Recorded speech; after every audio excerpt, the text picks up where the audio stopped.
Tem que tomar café, até indo levar seu filho para a escola, não imagino que vai acontecer isso aí numa das principais ruas do seu bairro. 12:11. Bandidos que ficam escondidos no meio de moradores de rua estão na mira da polícia. Uma força-tarefa fez uma varredura em Bom Sucesso para identificar os criminosos. Confira na reportagem do Jackson Silva. O principal ponto da operação é a Avenida Brasil, uma das vias expressas mais movimentadas do Rio. Aqui concentra o maior índice de roubos praticados por moradores de rua. Por isso, agentes de segurança tentam cumprir os mandados de prisão contra os acusados. Mais à frente, a gente observa policiais, militares, civis e guardas municipais que dão apoio à operação debaixo desse viaduto, bem perto aqui de Bom Sucesso, um dos bairros da zona norte da cidade.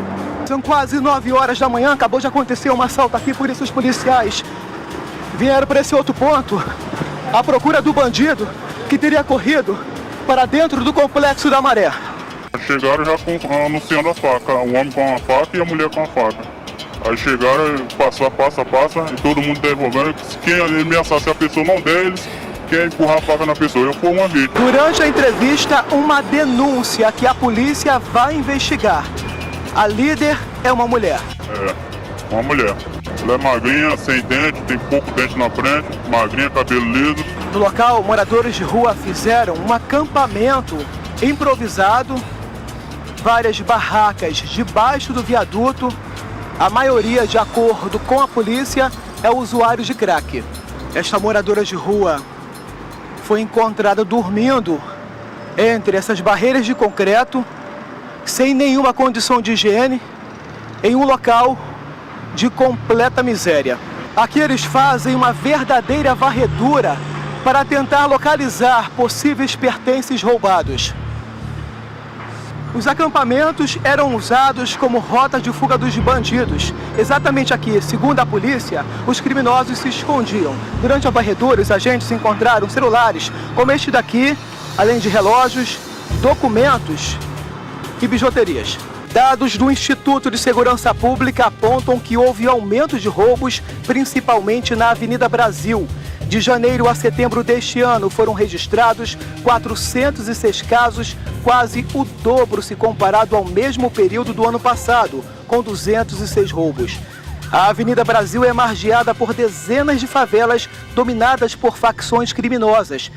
Traficantes também são acusados de praticar assaltos na via expressa. Na semana passada, um bandido morreu durante uma tentativa de assalto dentro de um ônibus que seguia para o centro do Rio. Ele tentou assaltar as vítimas com uma submetralhadora, mas acabou sendo baleado por um homem que também estava no ônibus. O cara tirar um 38, meu irmão, e atirar um cara com uma bicha desse tamanho, ele lutou com o cara dentro, para ele poder sair vivo. Entendeu? Um herói, o cara é um herói. Em abril deste ano, mostramos mais uma ação de bandidos. O homem de boné preto entra no ônibus, paga a passagem e senta. Minutos depois, anuncia o assalto, aponta a arma para os passageiros e rouba tudo o que pode. Durante a operação desta quinta-feira, suspeitos foram detidos e levados para a delegacia da região. Eu sigo para conversar com o Jackson Silva, que está com o delegado Wellington Vieira e tem mais detalhes dessa operação. Oi, Jackson, boa tarde. Primeiro, eu gostaria de esclarecer, de te parabenizar, inclusive, por ter usado a luva na sua passagem. É uma autoproteção, porque a gente sabe que tem seringa no local, todo o cuidado é pouco ali, né? Boa tarde.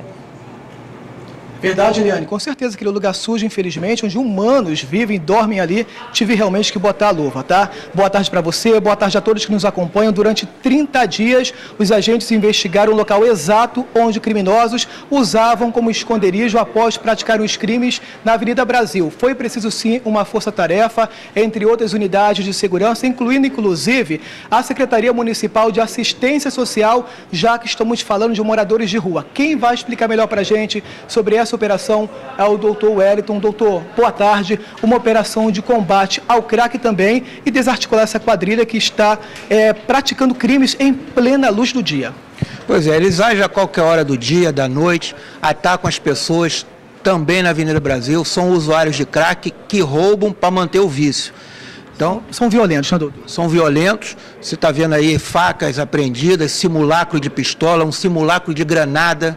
Então são pessoas que têm que ser tiradas do convívio da sociedade. Só para exemplificar, Oliane, que o doutor falou, aqui material apreendido, aqui a gente pode observar facas apreendidas, armas, são réplicas de armas usadas por esses bandidos, uma granada também, inclusive, que a gente mostrou em abril deste ano. A gangue da granada são bandidos que invadem os ônibus, ameaçam explodir o ônibus com essa granada, que é de mentira, é um simulado também, além de documentos das vítimas. Inclusive, doutor, é importante que as vítimas entrem em contato para ajudar também na investigação. Sim, agora é a hora da sociedade ajudar, comparecer à delegacia de Bom Sucesso, porque tem 8 pessoas aqui, prováveis ladrões de interior de coletivo, que venham aqui as vítimas para fazerem o reconhecimento. Isso é muito importante. Tem os nomes das vítimas ali, é importante mostrar cartões de crédito também, cartões de débito, para que essas pessoas possam vir aqui à delegacia. Sim, os documentos recuperados, muitas pessoas já foram contactadas, estão a caminho da delegacia, mas outras ainda não foram, que se estiverem vendo a reportagem, compareçam a 21DP, porque nós precisamos entregar esses documentos. Agora volta aqui para mim, Felipe. Quem está aí com a gente, Liane, é o Carregosa? É o Marcelo Carregosa. Eu já ia perguntar uma coisa para ele, mas faça aí seu esclarecimento primeiro. Doutor Carregosa, o Capitão América, olha como o teu amigo teve todo o cuidado. Ele pediu para o Geraldo, chefe de investigação, comprar o melhor shampoo, o melhor sabonete para dar um banho nesses usuários de crack, para ter um cuidado também de recuperação dessas pessoas, né, doutor, que vivem em situação de miséria.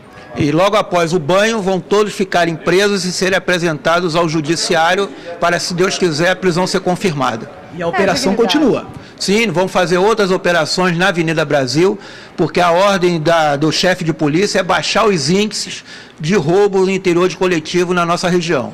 Liane, delegado te escuta. Obrigada, doutora Wellington, parabéns pelo seu trabalho. É importante, de fato, fazer esse tipo de operação, algo constante. Às vezes é difícil porque tem usuário de drogas, tem traficante, tem morador de rua com antecedentes criminais. Você tem que separar o joio do trigo, né? E tem pessoas que, às vezes, com necessidade ali que também estão. Então, é importante que a polícia trabalhe. Agora, as delegacias, está faltando tudo nas DPs, né? Eu não sei como é que está aí na delegacia de Bom Sucesso, mas eu sei até que empresário, daqui a pouco a gente vai chamar matéria, que empresários estão sendo solicitados para ajudar com doações nas delegacias, ou seja, com tudo isso, ainda tem gente fazendo um excelente trabalho, como é o caso aí do pessoal da Delegacia de Bom Sucesso. Obrigada, doutor Wellington, um abraço a você e também ao Jackson, um agradecimento.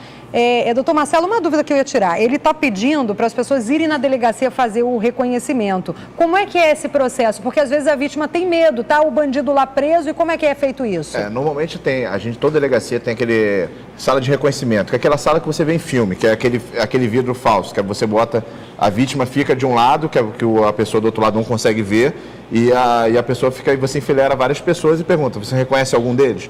Às vezes, o que acontece, como o preso fica 24 horas na delegacia, às vezes a vítima chega, o preso não está. Aí o que a gente faz? Reconhecimento por foto. A gente tira foto de todos os lados do preso e começa a botar a foto dele com várias outras fotos. E você pergunta para a vítima, você reconhece alguma dessas pessoas? E a vítima fala, essa daqui eu reconheço, essa daqui eu não reconheço.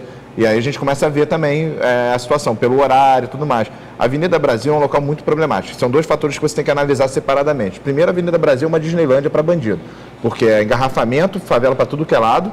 Então, assim, você tem um fluxo de entrar e sair muito, muito rápido. Então, um policiamento preventivo nessa área é muito importante justamente para coibir esse tipo de criminoso. E você tem a situação do morador de rua. Morador de rua é até um tema que eu gosto bastante de ler, de estudar, porque, assim, são pessoas que, até então, elas são invisíveis para o resto da sociedade. Elas só começam a ser vistas quando elas começam a cometer crime. E você tem 3 tipos de moradores de ruas, assim, aqui no Rio, de forma bem clara. Você tem o viciado em crack, né, que é o famoso cracudo. E essa pessoa é problema de saúde pública, porque ela comete efetivamente pequenos crimes, roubos e furtos com violência limitada, mas ela está fora da consciência dela. Em tese, ela não pode nem responder pelo crime, porque ela já não raciocina. Para suprir o vício. Para suprir o vício. Então, um problema principalmente de saúde pública. Você tem um morador de rua que não consegue sair da rua por falta de oportunidade. Aí, até em São Paulo, você tem um projeto bastante interessante, que você consegue tirar o morador de rua, você bota ele numa casa, você dá estudo para ele. Então, assim, a pessoa que quer sair da rua, ela consegue efetivamente. Eu já tive até um caso de um garoto que foi na delegacia, queria ser preso para poder estudar, porque queria sair da rua. Coitado. E você tem um morador de rua que não quer sair da rua, porque ele gosta de morar na rua. E isso até na França você tem um projeto que você começa a dar uma função para esse morador. Então ele vai cuidar da praça que ele mora, então ele começa a ser visto como parte da sociedade, e a sociedade, a comunidade ao redor também começa a ver ele como uma pessoa que é integrante da sociedade. Então a relação dele começa a mudar. Então depois de um certo tempo ele começa a procurar emprego, ele começa a se ver como um ser humano novamente, coisa que ele perdeu há muito tempo. Porque não existe mais dignidade, né? Alguém morar numa situação dessa, seja viciado em drogas ou não, é algo lastimável. Jackson, você tem mais informações aí da DP? Ciliane, o doutor estava explicando que esse grupo age de forma articulada. Eles colocam mulheres para despistar a atenção da polícia, né, doutor? Exatamente. E às vezes algumas mulheres são usadas para conseguir entrar nos coletivos. Porque quando o motorista vê a situação dos viciados, não deixa entrar, mas bota uma mulher de frente para dissimular e aí invade o ônibus. Usam crianças, inclusive, crianças de colo, né, doutor? Sim, já temos até informações a esse respeito. Na operação de hoje, nenhuma criança foi verificada, nenhuma criança foi trazida para a delegacia, mas essa informação já chegou aqui na 21 DP. Liane, voltamos com você. Estão usando cada vez outras estratégias para tentar despistar, né, e o povo que fica nas mãos aí de Deus e da polícia. Obrigada, Jackson. Troca de tiros entre policiais da UPP e traficantes na Cidade de Deus. Passageiros de um ônibus ficaram no meio do fogo cruzado. Veja na reportagem.